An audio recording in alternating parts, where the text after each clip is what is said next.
Hello, hello, hello, and welcome to Take Your Pick. I'm your host, Chris Piuma, and I am not on screen yet. Whoa, everything's going crazy. There we are.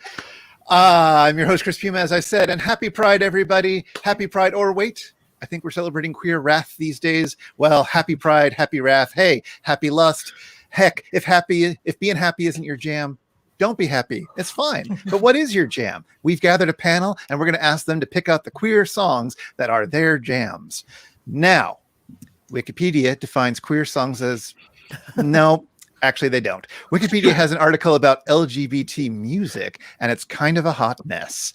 But the one thing it does that I found kind of useful is that it breaks this amorphous category down into a few useful categories, subcategories, if you will, that, you know, music made by queer identifying musicians, music made by straight musicians as allies. I don't know. Maybe there should be scare quotes there, actually. And music that has been heard as queer by queer listeners, but not necessarily made by queer musicians. So perhaps our panelists will find other categories to add to that pile. They are going to take turns picking a queer song and explaining why they picked it. Once a panelist picks a song, no one else gets to pick it. And in the unlikely event that there's a question as to whether something counts as a queer song, well, I'm the moderator. I get the final say, but I've got a very capacious sense of the word queer, and for that matter, of the word song. So, who will be putting together our Pride 2020 playlist? Let's introduce our panelists in the randomly selected order that they'll be picking. First off, the host of our very own podcast, This Is Your Mixtape, Michael Collins. Hi, music made me gay. Excellent. And second, she's written about the queerness of Karen Carpenter and karaoke from the podcast Waiting to Exhale. Welcome, Karen Tongson. Hey, everyone. I put on a collared shirt for the first time in months for this. It looks fabulous. And we've got a music fan and a figure skating blogger from thefinersports.com. Hello, Sarah Rasher. Hi, this is the first time I've worn lipstick since February. Ooh, it's also very good. And we've got one of the hosts of the Fiasco Brothers Watch a Movie, which will have a new name to be revealed shortly. It is Sean Frost. Girls will be boys and boys will be girls, and I'll be whatever I want. Exactly. And from our Tolkien podcast, By the Bywater, welcome once again, Jared Pekacek. Hello, be gay, do crimes. Exactly. Now, although I am your host and although I am a musician who has written some queer music over my time, I'm actually going to sit this one out. I was making up my list. I'll share a few of my thoughts at the very end when we do the roundup, but I really would rather hear what other people have to say about their music than what I was going to say. I'm bored with myself. I do enough talking these days. So that'll be me. But as always, if you're watching this live and you want to comment on any of our panelists' picks, please do. We'll try to incorporate it into the show. We can make your comments pop up on screen. And that is, after all, why we do this live, so that we can interact with people who are watching. But having said all that, let's get down to the nitty-gritty. Michael, you are going first. What is your first... Nope, that's not how I do this. What is your first pick for us? Hi. All right, so this will come as no surprise to anyone who knows me, but I have to go with Tori Amos at the start.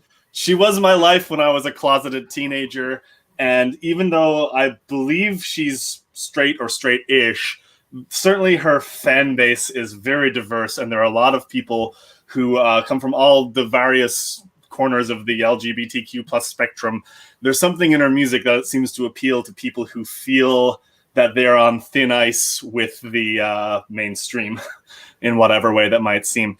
I'm picking, though, I was like, which Tori song to pick? And I'm going to go with Icicle from Under the Pink, which is perhaps an unusual choice. There's so many I could have done. I could have done Precious Things. I could have done Riot Poof. These words mean nothing if you're not a Tori Amos fan. This is a piano and voice kind of thing from Under the Pink. And it's a song about sneaking upstairs to masturbate while your family is doing Bible study downstairs. As a teenager, this spoke to me. But I have some serious thoughts as to why this might reflect a queer experience. I mean, this is a lot of the ways that we realize when we are like discovering our sexuality that we are different. It's that own self-exploration, the exploration of your body and of your mind, your fantasies, what you think of, what you do when you're alone in a room and it's just you, and all the bullshit that is outside the room saying prayers downstairs and so forth, is momentarily removed. And what is it? And there's so much in the song. Like, there's so much religion in the song as well. And even though my family was fairly relaxed, I came from a broader community that was very, very Catholic. And so the bridge here. And when my hand touches myself, I can finally rest my head. And when they say, taketh his body, I think I'll take from mine instead. Or Father says, bow your head like the good book says. Well, I think the good book is missing some pages. There's just so much in the song that's questioning of received knowledge and sort of saying, I'm not going to take what has been said to me about what I should be and what I should feel. I'm going to look inwards and explore what I feel and discover what I am. And that might not be in the good book. It might be something new or different that was not even an option on the table. And I just love Tori Amos. She saw me through my teen years, so she has to be here. Excellent. All right. Well, I assume somebody else knows this song. Yeah, that's a good one. I mean, look, Tori's Icicle is actually, I would say, it's a quieter, but like, pointier. Like, I don't know if that pointy is the right word for it, but it's definitely very incisive, right? Yeah. So it's not like, it's not as Baroque and, pianorific as some of the other ones, but it's very like, it's very Ice Pick in Basic Instinct. You know what I mean? Yeah. It's just the piano and voice, and it can be very pretty, but then it will just get very hard. Like, she's hammering those keys in a very dissonant way, and it can be very surprising, like you say. Yeah. Speaking of icy, it's always struck me as a particularly icy cover and a bit pointy too. So yes, pointy is exactly the right word for it. Excellent. All right. If you are watching this live and you have any thoughts about Icicle, pop them in now into the comments and I will try to make them big on the screen. Or you can talk about what our second pick is. Oh my word, I'm sweating too much and I'm losing control of everything. Karen, what is save me, Karen, save me. What is our first pick? It's because I'm called Karen, isn't it? And everybody's afraid of, or it loathes the Karens these days. But my first pick today is actually from the band, probably I think the gayest album ever made, and that is Wham's first album, Fantastic.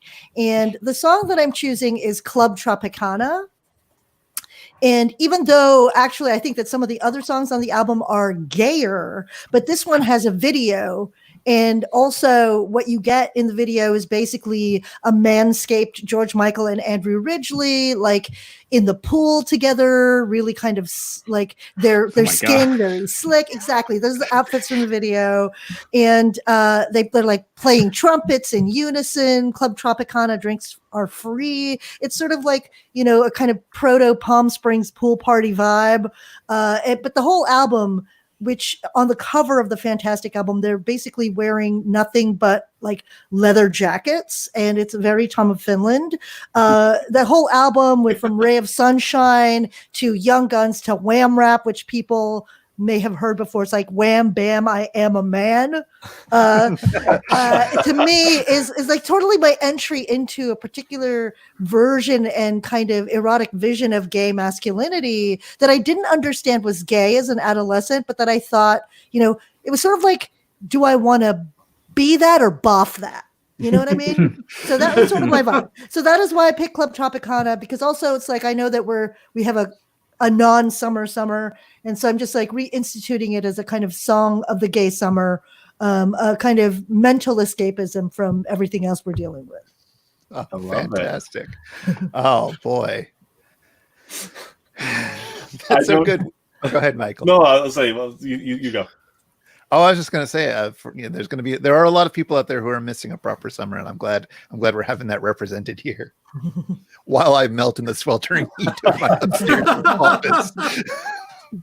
I'm not one of the summer people. Michael is, though. Yes, and I am missing the summer, and that picture it boosted my HP by 10. Amazing. I don't know this song, but I need to, because everything you just said is like so exactly what I need in my life right now. So I will be making a playlist of everyone's picks by the end of it. So if you haven't heard a song, and I'm sure you won't have heard of at least some of them, although maybe, you never know, then yeah, that'll be available to you. Well, Club Tropicana, fantastic summary pick to get us going.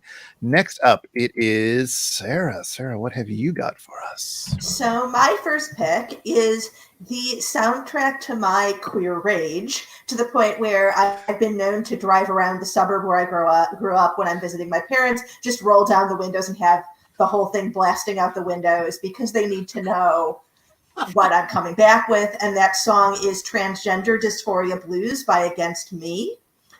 And what I love about it is that that I feel like there's too few queer songs where it's not only just getting your stuff out, but it's specifically getting your like misgendering anger out.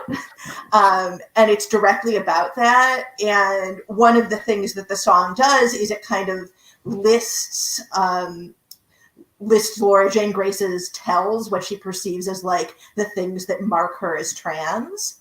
And she's just screaming this out in her like glorious punk rock raspy baritone.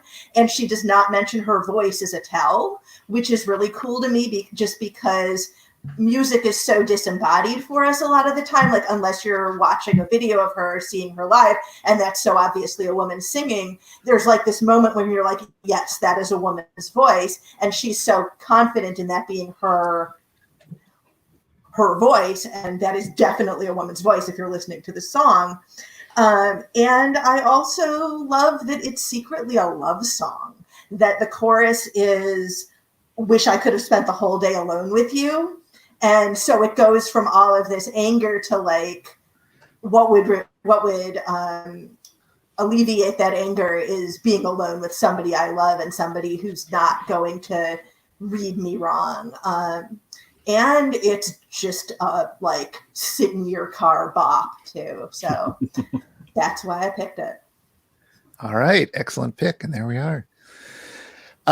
This is one of those songs that I've been hearing a lot about lately, and I realized I don't actually know it, which is more shame me, but I'm really bad with keeping up with recent music, I'm afraid. But yeah, I have been meaning to check it out. That pushes it even further on my I must check this out list. Yeah. I promise all of my other picks are old.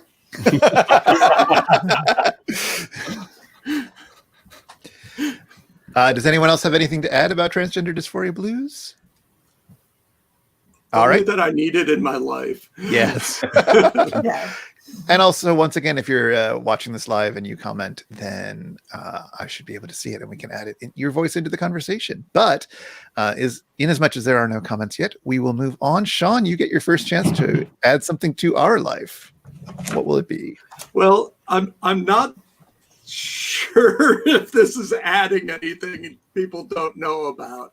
I'm old, and my pick is the oldest yet. So I'm going with Y.M.C.A. Yay.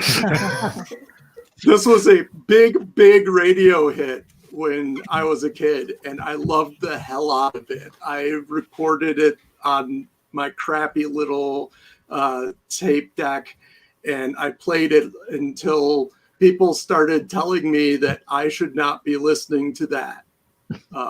So it's sort of like, it was one of my first pieces of then modern music that I truly loved. And it was the first time I got pushback for liking things that weren't masculine. And so, like, you know, the next several decades were a sort of journey to recapture what, you know, just being who I am and enjoying what I enjoy. And sort of the happy bookend for talking about this song for me is that I just recently got the Blu-ray release of Can't Stop the Music. And when it gets to the scene where they're singing Y.M.C.A., while doing all of these exercises and routines, and it is the gayest thing, and I love the hell out of it. It is so amazing to watch. Excellent. Y.M.C.A. Let's all do the hand gestures now. I am the veteran of many, many bar mitzvahs, and one of my quarantine activities has been scanning a lot of old family pictures, and there's this wonderful picture from my bat mitzvah of me and this friend that I've known basically since we were born doing the motions, and I'm like, she probably did not realize till this day that that was a powerful queer bonding moment. But I think I knew it even then. What bemuses me is all of the different groups of people who've appropriated basically Village People songs in various ways, not realizing how thoroughly homosexual they were, like, I mean, from Macho Man to, Y.M.C.A. and including up to and including the Village People essentially having to, tell the MAGA folks cease and desist using our songs and trying to spell out Trump's name with Y.M.C.A. It's just like, Yeah. I'm just sort of like, how do you not get this? I mean, but it just goes to show that like queer visual cultural literacy and audiovisual literacy is not really as widespread as we would assume. Yep. How do you even make turning Y.M.C.A. into TRUMP I can't remember. These people don't have rhythm. That's what I'm saying. All sorts of literacy is absent. Yeah. there. I just did it in my head, Chris. All right. And I kind of hate you for suggesting Oh. I try. I also tried. But that's okay. We don't need to talk about that anymore, I suppose. We got a comment. I believe this was back for Transgender Dysphoria Blues. But that sounds amazing, similar to what I feel to the song Mind Body Problem by Dorian Electra, which is not a song I know of. Might be on somebody's list. I don't know. So, yeah, more to look out in that vein. Fantastic. All right, we will move on to Jared. Jared, what is your first pick? My first pick is the song Make Me Feel by Janelle Monáe. Woo! Yes. This is such an incredible song. It came out, I don't remember the year. It was really recently, but time doesn't mean anything anymore, so I have no idea. It came out and it was seen by a lot of people as like sort of a tacit admission that she was bisexual. And then later she came out as pansexual, which is, related. And it's a great song on its own, but watching the music video where she like ricochets between a man and a woman, and the chorus being you make me feel so good, so fucking real, is really powerful. I'm not like gay, I'm more like sparkling queer, so being recognized as like having somebody that recognizes you as real is a really powerful statement, just like in terms of personal relationships, but also having a song that just says that, to somebody, you make me feel real, you make me feel seen, is really cool. And I saw her in concert the year that it came out, and when that song played, it felt like being like, that scene is a Terminator or something where the person gets blasted into the smithereens by a nuclear explosion. It was like that. It was so good. but positive. Yeah, in a good way. It was like, oh, well, there's nothing left of me now. I got to rebuild from here. Amazing. Fantastic. I'm so happy that Janelle is on the board now. It was a struggle not to just make a list of all Janelle. I have one of her songs on my list, and I might shy away from it just for the sake of having spread. But I love this one. It's so catchy and sexy and powerful, which is, I mean, she's so good at so many different genres. And this one is just such a jam. So, yeah, she was possibly the first queer artist I really started listening to back when ArchAndroid came out. So yeah, she's been with me the whole way. Yes, it's such a good music video. And and of course channeling Prince. Well, I guess with Prince in that, but Prince actually assisted with that song. He wrote some part of it. I can't remember now what. He plays guitar in it, or does he sing it? I forget. He doesn't sing. He wrote, I think, the the synth line or something like that. He didn't play anything. He was just involved with it. All right. Excellent. Yes, Janelle Monáe. We'll see if we come back to her or not. It's entirely possible. It's very possible, for she is terrific. All right. Well, as I said, I'm sitting this one out. This game out because I have talked so much lately. So that means we're going to roll back around to Michael for round 2, where the points are doubled. Now, Michael, your first pick was Tori Amos's Icicle. Which Tori Amos song are you picking this time? It's your favorite, Chris, the Giants rolling pin. No, I'm going next door because I'm picking a Kate Bush song. Tori adjacent. Yes, when I said I'm going next door, I was being quite literal. I swear, I listen to a wide variety of music, but I'm reaching back to the music that was really formative to my identity and my sense of self in my sort of teens and early 20s, and I am a Kate Bush gay. And like I was thinking, like, okay, so like Wuthering Heights is like super camp and super theatrical and super expressive, and she sounds like a fairy tale witch when she's singing it. But I was like, well, it's not really like super queer in sort of its content and message. Well, I suppose it could be, but like it's a stretch. And then I was thinking, what is the gay Kate Bush song?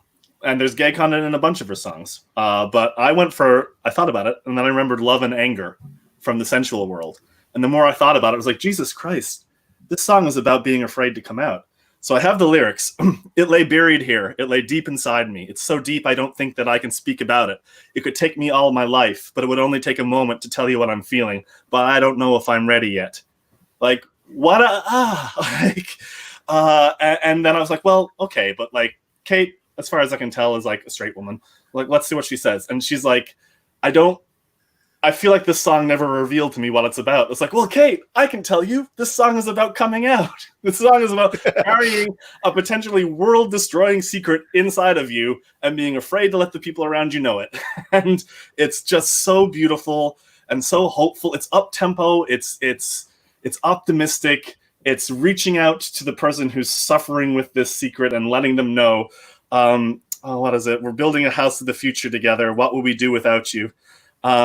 If it's so deep you don't think that you can speak about it, just remember to reach out and touch the past and the future. Don't ever think that you can't change the past and the future. What will we do without you? Like, it's so affirming, even as it's sort of acknowledging that it's fucking terrifying, those moments when you're not yet sort of confident in yourself. And I love this song. And I sat in the bath yesterday thinking about it, and I started crying at the thought. So it has to be here. All right. Very good. While looking up an image for it, I learned that, surprise, surprise, it's got a weird looking video. It's a Kate Bush song. So it's almost up. It's almost up. Here we go. There we go. There's a still from it. Yes, my aesthetic. I mean, it's great. It's totally great. Love and Anger is not one that I know, I don't think. It was like the third single from the Sensual World. It has Dave Gilmour on guitar. It's really jangly in late 80s.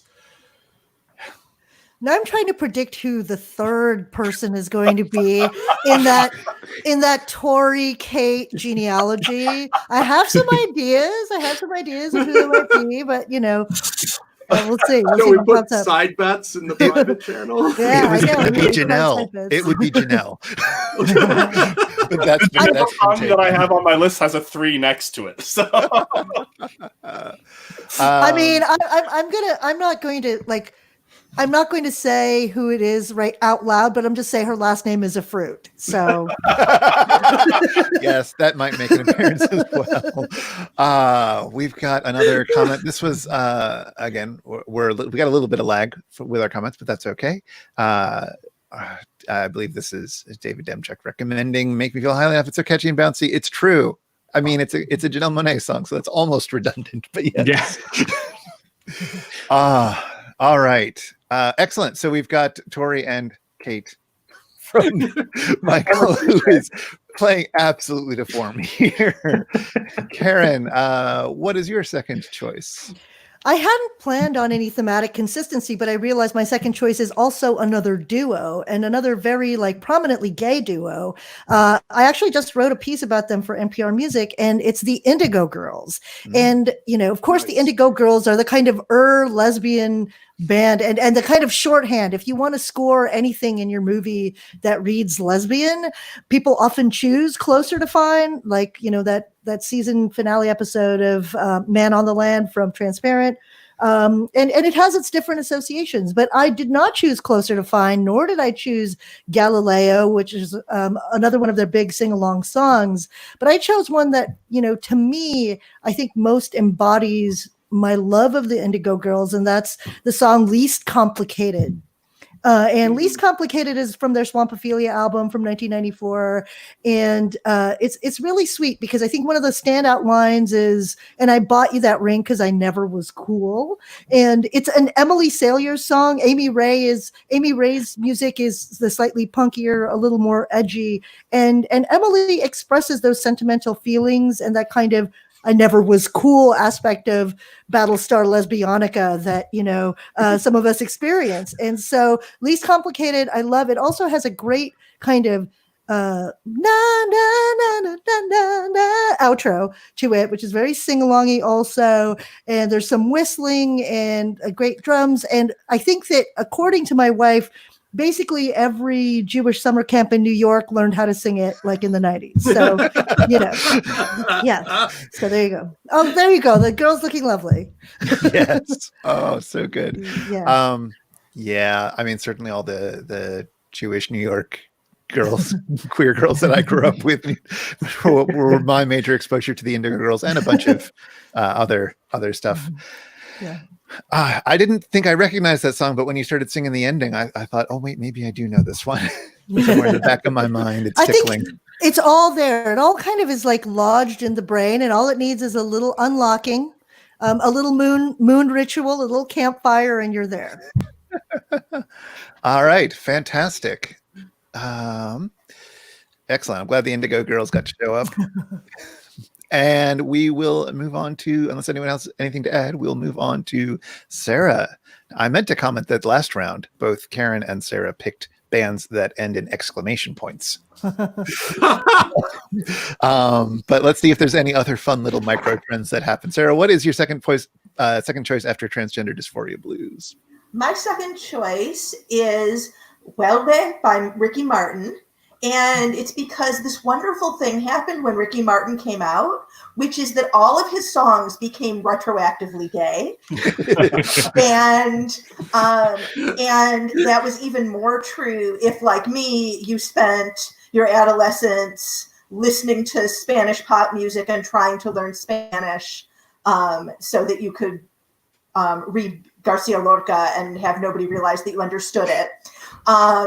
But Ricky Martin's like 90s catalog is incredibly cheesy. It's like all over the top telenovela shit. And it's so much better if you just assume it's all the guys. And there is no song that to me epitomizes that more than Vuelve, which is just, I'm going to be translating lyrics on the fly here a little bit. But there's one verse where he's talking about, I've spent so many nights in vigil, clinging to my pillow. It's all that, the whole song is that, but the really remarkable thing about it is that unlike most of the Spanish language love songs that I can think of, and especially like sad, vaguely self-hating breakup songs, there are no gendered pronouns in it and no descriptions of the other person that are in any way gendered. Like, even before he was out, there's no way this is a song to a woman. And it's also, the more you listen to it, very specific to that like sort of first queer relationship, queer partner, when they just sort of leave you in the dust, kind of, I've tried finding other people and there's no equal to you.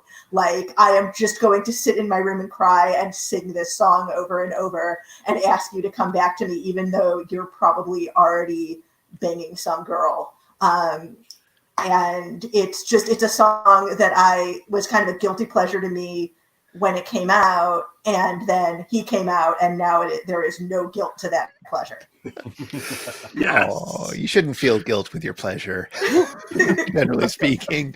Getty Images, thank you very much for allowing us to use this image. But there he is in all his glory. Were you surprised when Ricky Martin came out? Me? No. Yeah. Okay. But a lot of people were. Yeah, I remember that. I remember also that it was generally understood. It's one of those times, people sometimes come out and you're like, didn't you already come out like 4 years ago? Yeah. You need to come out 3 times. Once to the gay people, once to the straight people, and then once to the really clueless straight people. That's what happened with Michael Stipe, as I remember. Or Clay Aiken. Clay Aiken, I think, had to do that a few times as well. Exactly. Yeah. That, all right. that whole not using a gendered pronoun thing, that happens a lot to be that kind of trigger, that signal. And like, I keep thinking of when, you knew I would talk about the Kinks at some point today. And their very first hit single, You Really Got Me, their managers said, you have to change the first word to girl, because otherwise there's no pronoun in the entire song that indicates that you're not gay. And that sort of like, Ray's a horrible person, but that sort of defined a lifetime for him of saying, yeah, I'm going to make this ambiguous just to fuck with them, which was awesome. Very good. Well, I don't know if that's going to be your next pick, but it is your turn, Sean. What are you going to add to Y.M.C.A.? I'm trying very hard not to pick straight bands. I'm going to choose a song called Papa Was a Rodeo. Oh yeah. And this actually, my introduction to it taps back to the Indigo Girls, because I first heard it covered by Kelly Hogan and the Pine Valley Cosmonauts opening for the Indigo Girls. And it's such an amazing song. And then later I tracked it down I figured out, this Stephen Merritt person wrote it.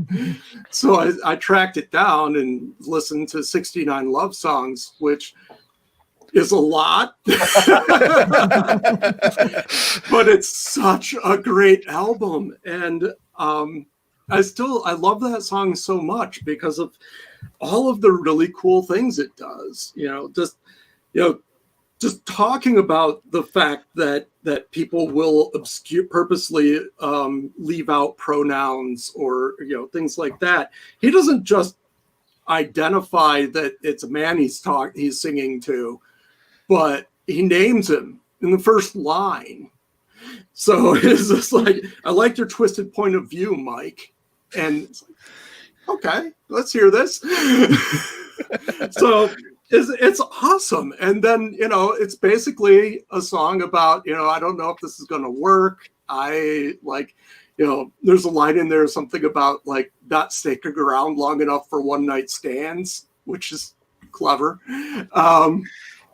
So it's all about, being someone who moves around a lot, doesn't want to get tied down. And then the final verse comes in with, now it's 55 years later. And they've been together. He and Mike have been together all this time. And it's just, I'm getting it's a great song. It is. It's a beautiful song. Yeah, when I was making a list, that was one of them, and part of it was just that. I mean, all the things you said, and really, I don't want to underline the way that song does such a good job of like having a sweet romance of two people who come together, intending for hookups, not even intending for one night stand, right? And stay together, but it doesn't really it's not so. It doesn't feel like it's forcing a narrative of the only relationships that matters are the ones that last your lifetime, right? Like this is a very sweet thing that two people unexpectedly found each other, but it still recognizes, I don't know, I hear it as recognizing and acknowledging the validity of the sleeping around, Papa being a rodeo lifestyle. You could probably read it the other way, but that's not how I choose to read it. When in that cover version, is it a woman singing, and does she doesn't change the pronouns, right? She's still singing to Mike, right? She's still singing to Mike, so it played as straight. Yeah, because she had a male backup singer sing the final chorus, and she's addressing a mic. So it was a good song, and I was like, oh, okay. And I liked the wordplay and some of the tricks it was doing, but it really didn't have. I don't want to undersell her. Kelly Hogan's performance is great, but it gets its power and meaning from the context of a male singer. Yeah, that was how I heard that cover, but I was willing to be wrong. All right. We also had the delight of having a mom who did not know what was going on, who had brought her daughter to this Indigo Girls concert, and it was fantastic. Excellent. All right, Jared, you did Janelle Monáe's "Make Me Feel." What is your second choice? I'm gonna go with "John My Beloved" by Sufjan Stevens. Sufjan Stevens is kind of a difficult artist for me sometimes because I have a really hard time paying attention to lyrics. I can't focus on them, and he's a very, very lyrical writer.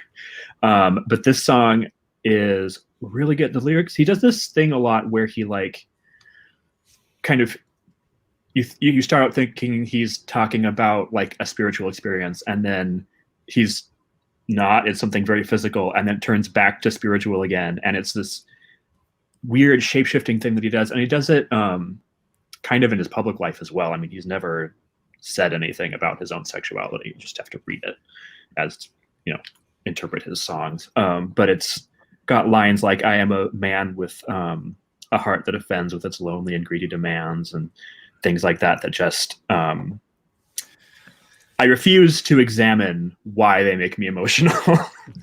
I'm sorry, but I really like this almost like sacralization of queer love that he does on so many songs, but especially this one where he takes, John the beloved disciple and turns it into a love song between him and Jesus is kind of how it is. Yeah. I had to pick Sufjan Stevens for something. I didn't want to go with Mystery of Love, so that felt too obvious. I need to hear that one. I used to follow Sufjan and I fell off. So I check in with him intermittently. He's not like he's done some albums that I love, like Planetarium, but actually the Carrie and Lowell, which this is from, because it's so quiet and so focused on the lyrics, I actually can't listen to it most of the time because I can't pay attention to it. So, but if I'm able to, then it's really good. There's some solid melancholic vibes flowing through this set in this round of music, right? Because we have Papa Was a Rodeo, so the playlist will have peaks and valleys, right? That's good. true. Yeah. Yeah. Ricky Martin's going to shake his ass in the middle of it, but that's okay. No, that is like his saddest song. Oh, is it a sad one? Oh, sorry. It's like "You Left Me and I'm All Alone, Come Back to Me" song. Oh, right. Okay. Yeah.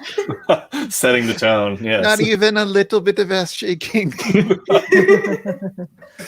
All right. You see a TikTok of the woman like crying while she's voguing or something? Probably. I probably have. Oh, excellent.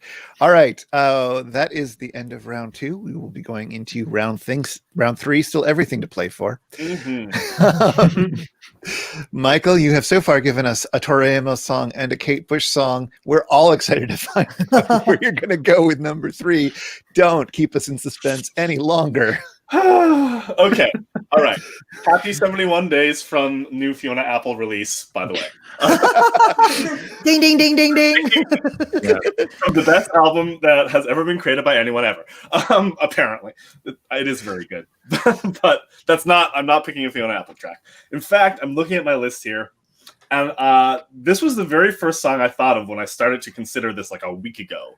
And I'm going to pick it because it is a tonal shift from the other two.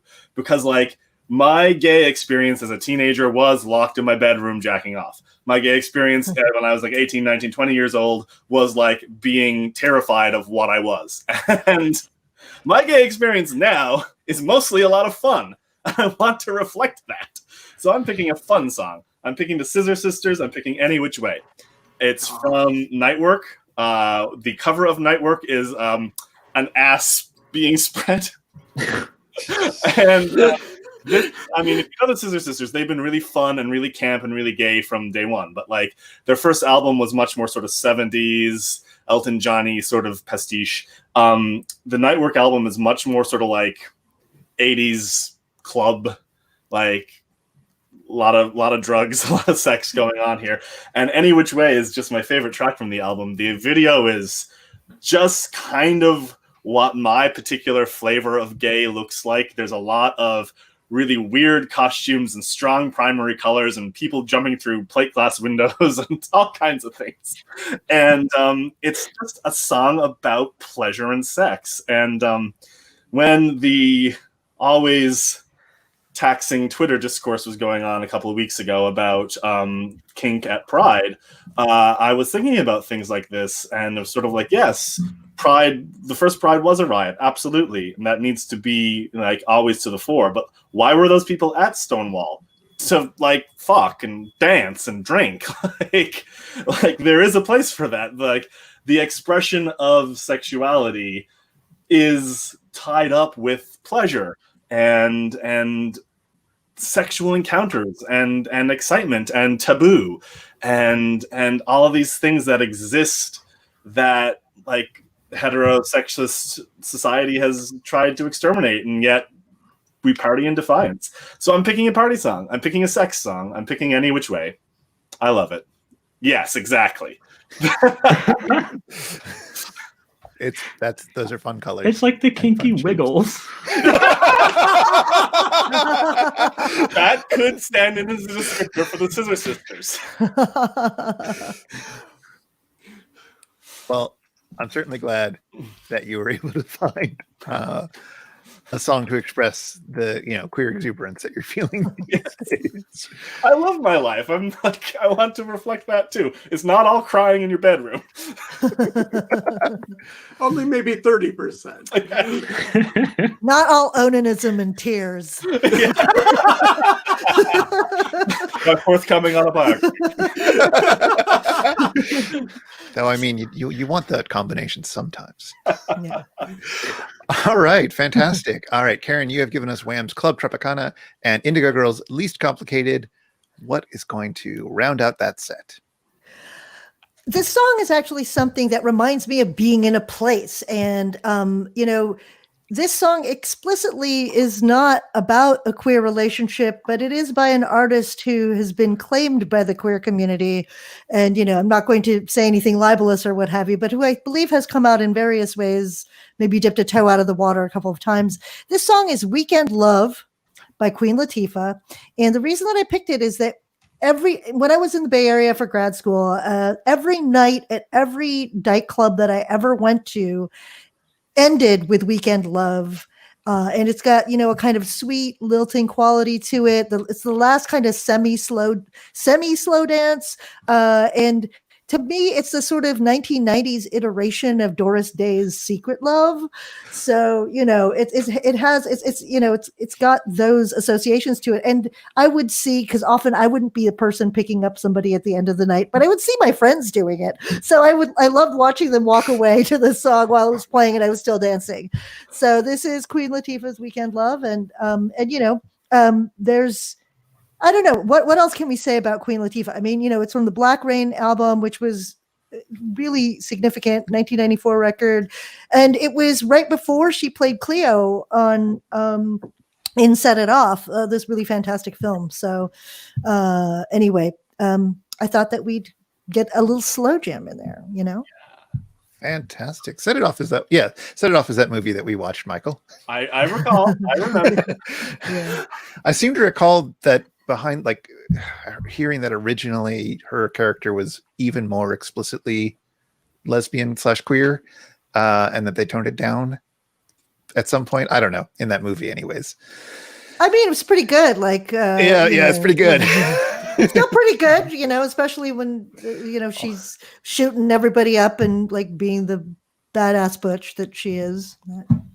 Yes, it's an inspiring performance. It's so I good. haven't seen this one. Oh, I don't remember very much ambiguity, but it was a couple. Yeah. It seemed pretty plain to me. How wonderful! I don't know if I know Weekend Love.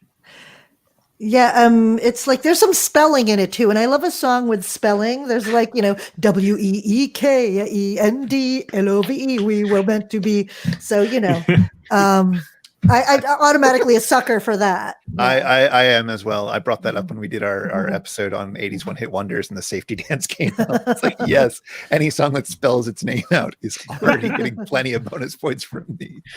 Yeah. Fantastic. Well, I'm looking forward to checking that one out. All right. Sarah, you gave us Transgender Dysphoria Blues and Vuelve.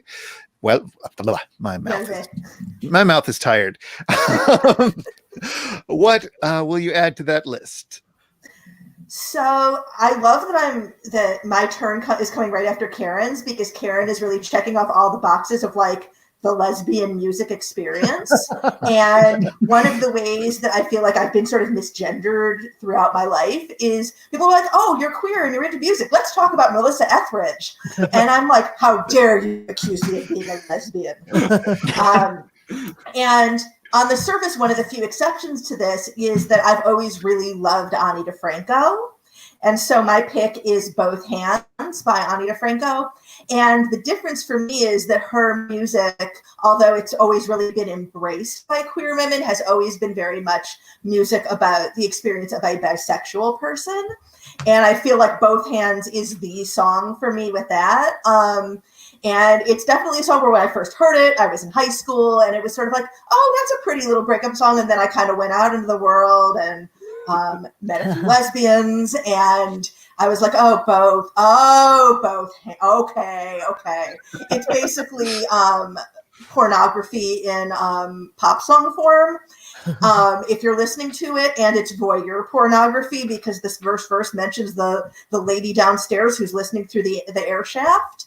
And it sort of elevates this breakup sex, and it's like a kind of a happy breakup. It's like we just kind of grew apart, and we're sad that we grew apart, but we're happy we still like each other, and we're just gonna rattle the walls. And my favorite version of this song is from the Living in Clip live album, because it opens with like a minute of this big orchestral arrangement of the melody that's just like full strings and woodwinds, and it's huge, and it's like this song that is already talking about this almost religious experience of the last time you're going to have sex with this person. It like makes it even bigger and like turns it into opera, and it's just a really it takes what could be a small moment or a sad moment and turns it into like this moment of just joy and self-understanding and release in all senses of the word. Fantastic. That is a little on. And In or Out is another of Ani's biggest bi energy songs. So glad she was mentioned. Excellent. Yay. What's I haven't been keeping track. Is she still out and performing? I'm sure she's still out. Oh, yeah. She's still performing live. She's still releasing new music. Some of it's good, but that's kind of always been true. Fair. Before everything shut down because of COVID-19, the Indigo Girls and Ani DiFranco were going to do a huge concert together in New York. So it was, I thought of it as a kind of like bisexual lesbian summit, maybe, that they were planning, like a kind of reconciliation détente. Yeah. Fantastic. Well, I'm super glad that we got her included. All right. Sean, you gave us Y.M.C.A. and Papa Was a Rodeo. What is going to be your tape ender? Mixtape ender? At some point, I have to always reveal my true colors as just an easily amused kind of idiot. So I'm going with Monster in My Pants by Schneider.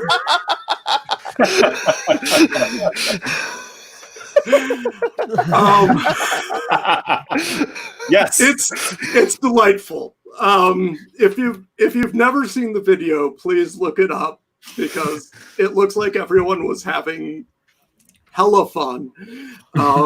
It's a completely ridiculous song, and it has completely ridiculous claymation and puppetry in it, and it is exactly about what you think it's about.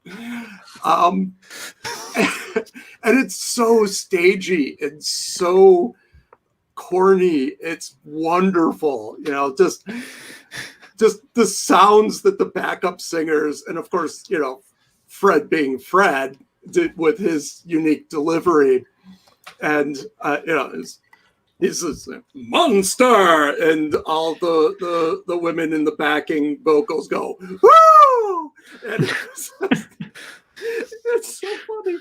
But what really makes me want to talk about this one is just how this kind of ridiculousness kind of has a long pedigree in music for people who, shall we say, are not in the predominant culture. You can go back to a lot of blues and jazz and subgenres thereof and find this kind of, they're not even double entendres. They're like maybe a single entendre songs where it's just, like, I think it was Wynonie Harris had I Want to Play With Your Poodle, and then like blows the whole show with, I mean, your little poodle dog. It's like, well, that's what you wanted us to think first, and then you spelled it out, and so I know it's this sort of immature playfulness, but it just lets you be silly, and I love that. The first time I ever saw Fred Schneider was catching this video on I think it was Dr. Demento, most outrageous videos thing or something. And my brother was older than I was. He came back from college and introduced me to B-52s. And I was like, yeah, this is great, because it's great. And then I saw this video and I was like, that's him. Okay. It's wow, it's something.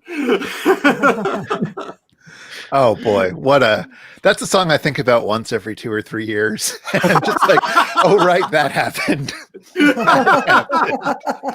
What a delight. I remember when that song, Chris, I think about it every day. I was so delighted when that song first came out. It was so stupid and over the top. I had very positive feelings about that jacket he was wearing. Yes. Yeah. No, absolutely. He was a shiny boy for a while there. I do love a shiny boy. All right. Monster in My Pants from Fred Schneider of the B-52s. It was also one of those things where I couldn't quite understand why this was a solo project rather than something the band would do, but that's between them. Most of the band was involved. I know. Like, what was going on here? I have no idea. Doesn't matter. All right. So we will have one more official pick. So this is going to be the mixtape ender. Jared, are we ending sad or are we ending big? Let's do both. So I really thought a lot more of my picks would be sniped by now. So I have been looking at my long list and going, oh my God, what do I want to do? So I'm going to go with Fast, Slow Disco by St. Vincent. Yes. See, you're familiar with it. This is kind of my Pride Month feelings every year. Because the song goes, am I thinking what everybody's thinking? I'm so glad I came, but I can't wait to leave. I love Pride. I also get exhausted by the end of it and I want to go home. So it's a party song. It's also just like a closer. Yeah, it's the only St. Vincent song I like, actually, to be honest. I'm sorry to everybody who may disagree with me there. It's so much fun. It's so big and expansive, and also kind of a little bit melancholy. You know, slip my hand from your hand, leave you dancing with a ghost. It's a farewell, but it's like a happy farewell. And the music video is astounding. Well, Michael, rebuttal. I groaned. To be with clear, pain I when you don't said- hate Vincent. This is the one that I like. I groaned with pain when you said that it's the only one you like, but everything you said about this is completely accurate. I mean, it's kind of a song about ghosting a party, but also ghosting whoever you're at the party with. You know, slip my hand from your hand, leave you dancing with a ghost. But like, yeah, it's that kind of duality that I can't express it as well as you did, so I won't try. But I think you're on the money. It was on my list. Oh, okay. It is a good song to end our mixtape with.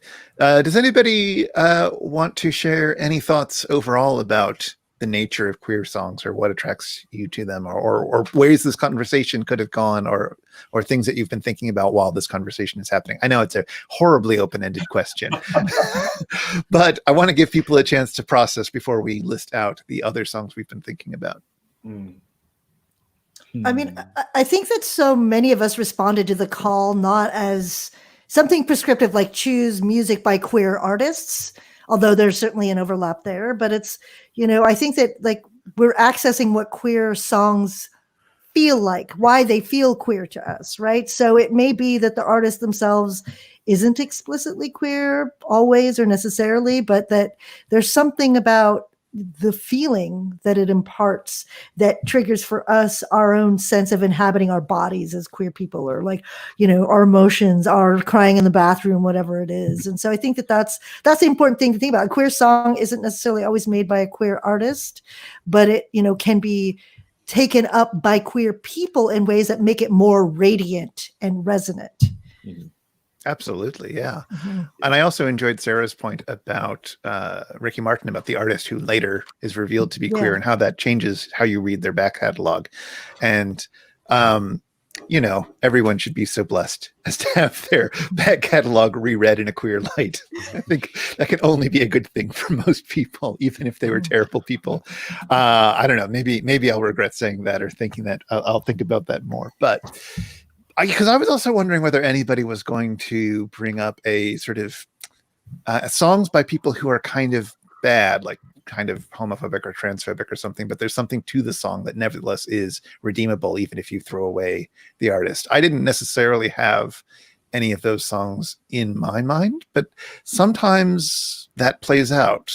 You can certainly think of, like, I don't know. I guess I was also thinking about other types of representations, like growing up watching TV and seeing terrible representations of queer people, but nevertheless, they were there. And that was something that you could still hang something onto. And I'm wondering if that played out the same way in music, or if music, just because it's so transcendent in some ways, because like the Katy Perry "I Kissed a Girl" effect. That's a great example. Yeah. Mm-hmm. But nobody decided to pick that, and I think that's fine. Well, because like, we weren't hard up for options. Like, No, that's true. But it would have been. But queers on TV in the 80s, like, there's very few. Whereas, like, queer music, there's so much. But, you know, for some people, that is going to be the song that they heard first and made them think, oh, yeah, I'm being represented here. And maybe later they were like, oh, I was being badly represented here. But it might still mean something for them. That is true. Excellent. Well, all right. We're going to go one more around, and we're going to quickly list off the other songs that we were thinking about. And if anybody who is watching wants to comment on a song that they also would like to see added, that they've been thinking about while we've been talking, that would be great to do. And we'll add that on at the end. But Michael, what you gave us: Tori Amos's Icicle, Kate Bush's Love and Anger, and the Scissor Sisters' Any Which Way. What else was on your short list? So my Janelle song was Cold War, which to me is like a queer hymn. I lose it when she sings, I'm trying to find my peace. I was made to believe there's something wrong with me. My Country by Tune Yards, which I had forgotten about. And then I was thinking about it this morning. I was like, oh, fuck yeah. Dancing on My Own and Call Your Girlfriend by Robin. I was like, which one? I feel like Call Your Girlfriend's being a little bit lost in the shuffle, and it's kind of maybe a more interesting song. Small Town Boy, Relax. I was like, yeah, these ones from the 80s, perhaps. Slow Disco. I have a very specific memory of seeing the Pet Shop Boys video for Go West when I was like 10, and it kind of changed my life. So that's my list. Excellent. All terrific. Karen, what else were you thinking? Oh, you gave us Wham's Club Tropicana, Indigo Girls' Least Complicated, and Queen Latifah's Weekend Love. What else was on your mind? What was on my mind? Love on Top by Beyonce, which is actually a song that's a great example of a song that's not by a queer artist, but that song tracks across the world in every lesbian club I've ever been in. Love on Top. We can sort of assume why. Also in the big bisexual energy category, this song First Taste by Fiona Apple, even though again, not necessarily by someone who identifies as bisexual, but every bisexual person I've ever known or dated has really loved that song. Clay Aiken's Invisible, just because that's hilarious. Also, Robin, Ever Again. I would have probably chosen Dancing on My Own, but I feel like Ever Again's a nice kind of cute little jam that's like a little more low-key fun. Boys Want to Be Her by Peaches, Shooting Star by the Butchies, She's Amazing by Team Dresch, and Summer Fling by Katie Lang, one of Katie Lang's most sort of whimsical songs, whereas a lot of her other songs are a little bit more angsty. So that's, again, representing big lesbian energy and some great bisexuality in there too. You love to see it. Fantastic list. All right. Sarah, you gave us Against Me's Transgender Dysphoria Blues, Ricky Martin's Vuelve, and Tony DiFranco's Both Hands. What else was on your mind? So recently, like in the past week or so, while looking for something unrelated on Spotify, I discovered Sylvester's cover of Band of Gold, which is exactly what you want that to be. Love You So Bad by Ezra Furman, which if you need a concept album about a gender fluid Jew from the Midwest, and you are a gender fluid Jew from the Midwest, it exists now, and it's good. The Bitch Is Back by Elton John, which I plan to walk down the aisle to at my wedding. You May Be Right by Billy Joel, which I was well into my 20s before I realized was not a song about two guys getting drunk and hooking up at a party. I thought this when I heard it at like age 8.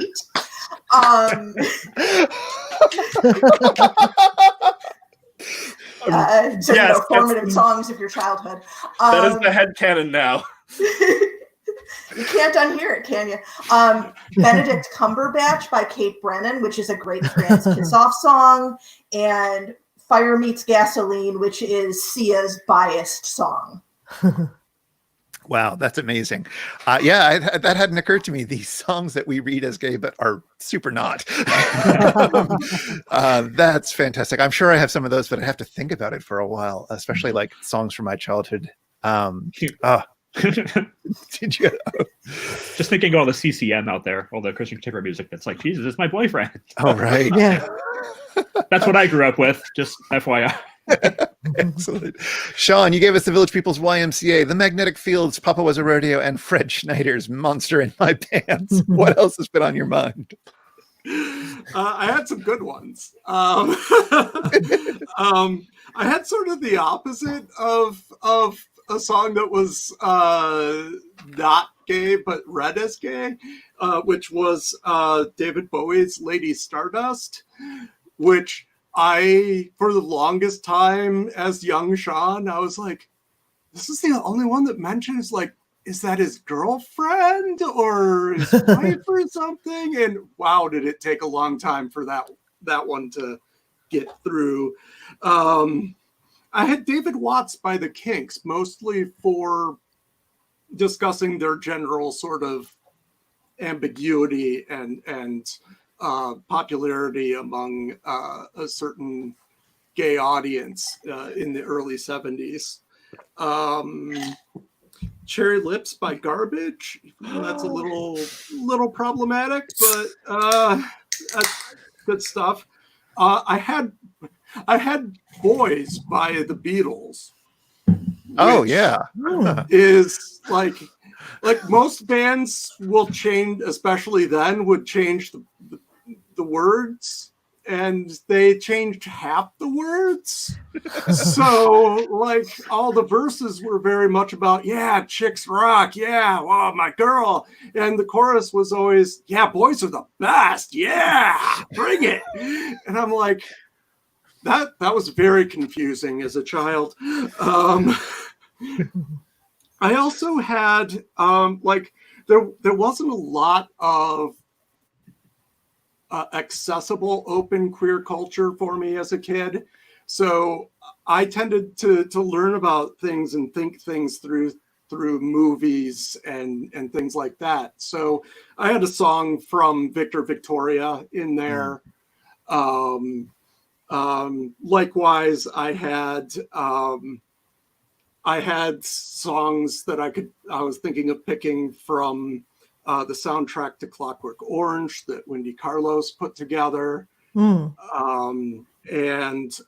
you know, as rampantly homophobic as Richard Elfman's Forbidden Zone is, it's also got just amazing gay energy despite him. So, yeah, that's what I had. Interesting. Yeah, some really interesting choices there as well. Jared, you gave us Janelle Monáe's Make Me Feel, Sufjan Stevens' John My Beloved, and St. Vincent's Fast Slow Disco. What else has been in your playlist? So the first one that I wrote down for this was Over the Rainbow. Oh, yes, of course. I didn't go with it because it felt too obvious. I don't know, but you know, whatever. Mercury by Sufjan Stevens. Pluto by Sufjan Stevens. Wanna Be Missed by Haley Kiyoko. Boys by Charlie XCX. Telephone and Stupid Love, obviously Lady Gaga. Cold War. Queen by Janelle Monáe.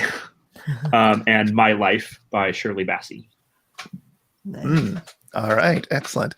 If you in the audience have any more things you want to throw out, please list them now. Please comment them now.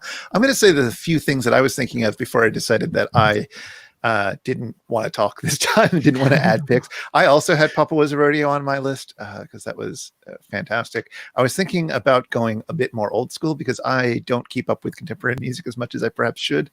I had a bunch of early blues musicians, Bessie Smith, Ma Rainey, Ethel Waters, people like that, who had some very fun and salacious songs all about. Although then I started reading up on them, and like Bessie Smith seems like she was pretty abusive to the women who were touring with her, like the backup singers were who she would seduce. And reading it again, it doesn't sound as cool and inspiring as it may have at one point. I was thinking of Cole Porter's You're the Top, which is a great song on its own, but if once you sort of click into the fact that he's gay and a bit femme, you're like, oh, this meant something completely different when it's an early song of his. And so he would still have been performing it like for his friends to amuse them at times. And yeah, I was also thinking of going classical maybe as well. And so, you know, I didn't necessarily have specific pieces picked out, but you know, John Cage is super important to me. Benjamin Britten and his partner Peter Pears, they did some fantastic stuff together. Almost certainly would have gone with Julius Eastman, who is a fantastic minimalist composer who's starting to get better known, certainly. And he's got a song called Gay Gorilla, which is gorilla as in the like guerrilla fighters rather than Gorilla the animal, although it may have been a big pun. So yeah, those are really good. And I think Karen mentioned Secret Love, which, boy, that should have been on my list. That's a really important key song for me.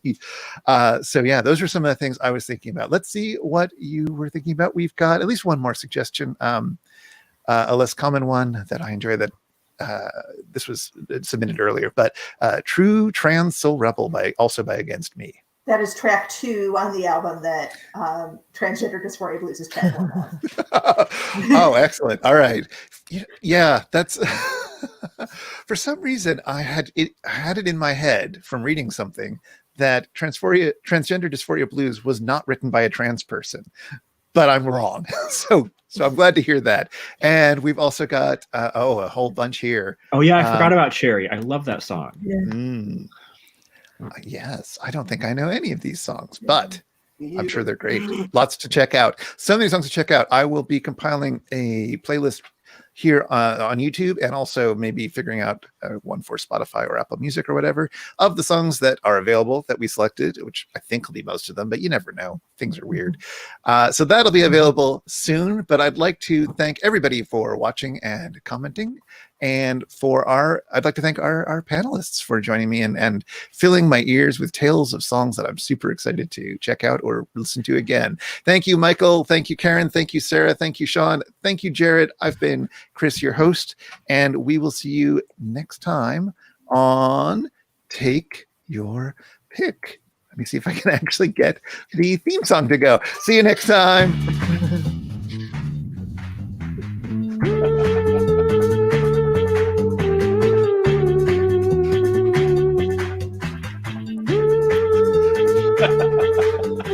Sorry, there was no cat behind me this time. She's been here the whole time. She's been down. Go grab her. Put her on camera.